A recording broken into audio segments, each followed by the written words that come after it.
바로 간다 사회팀 재은효 기자입니다. 제가 있는 이곳 저층 주택들이 몰려있는 서울 강서구 화곡동입니다.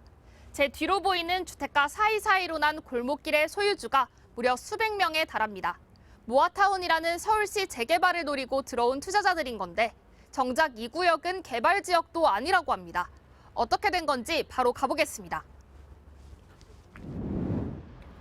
빨간 벽돌로 지은 빌라들이 빽빽하게 들어서 있습니다. 길은 차량 한 대가 지나가기도 버거울 정도로 좁고 곳곳이 오르막입니다. 이 동네 골목길 세 필지, 약 4,000제곱미터 땅은 1972년부터 한 가족의 소유였습니다. 그런데 재작년 부동산 경매업체 등 8곳이 이 땅을 29억 원에 사들였고 한두 달 만에 개인 263명에게 96억 원, 3배 넘는 가격으로 팔아치웠습니다.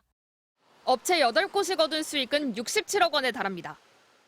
성동구 송정동 골목길 4필지, 2,440제곱미터도 같은 방식으로 개인 160명에게 2배 가까운 가격으로 팔렸습니다. 화곡동과 송정동, 이 두 곳의 공통점은 주변에 모아타운 대상지가 있다는 겁니다. MBC가 2022년부터 2023년 사이 서울 시내 토지 지분 거래 자료를 분석한 결과 모아타운 주변 지역에서 골목길 쪼개기 판매가 이뤄진 곳이 19곳 발견됐습니다. 총 면적은 13,453제곱미터, 투자자는 959명에 달합니다.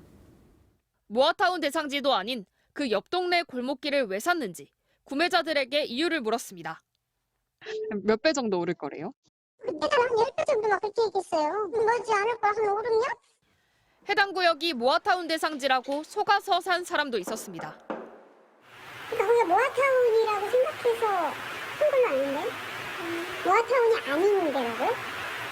그럼 여기 아니 아무것도 아닌데요? 대부분 자금이 모자라 아파트나 빌라를 사긴 어려운 소액 투자자들이었습니다. 돈이 없으니까 코로나 된 지가 얼마 안 됐잖아요. 그냥 업체만 믿고 투자했습니다. 이들에게 골목길을 판 업체에 근거를 묻기 위해 주소지로 찾아갔습니다. 대부분은 공유 오피스라 만날 수 없었고 만난 업자들은 수익이 날 만한 곳이란 주장을 굽히지 않았습니다. 송정동 땅을 판매한 업체는 투자 가치가 있는 곳을 매입가 1.5배에 팔아 다른 업체에 비해선 이윤이 적은 수준이라며 문제가 없다고 강조하기도 했습니다. 하지만 실제 이득을 보는 건 쉽지 않다는 게 전문가의 지적입니다. 기획부동산들이 보면 그 팔기 좋은 물건을 만드는 사람들이에요. 딱 쪼개가지고 이제 한 3천만 원, 4천만 원 그 정도로 딱 만들어줘요. 더 이상 이제 금액이 커지면 이제 팔기가 어려워지는 거죠. 한편 서울시가 전수조사를 벌였음에도 드러나지 않은 모아타운 골목길 쪼개기 거래가 자치구 8곳에서 더 있었다는 어제 MBC 보도에 대해 서울시는 오늘 부동산 업체들의 위법 사항이 발견되면 고발 등 적극 대응하겠다고 밝혔습니다. MBC 뉴스 재은효입니다.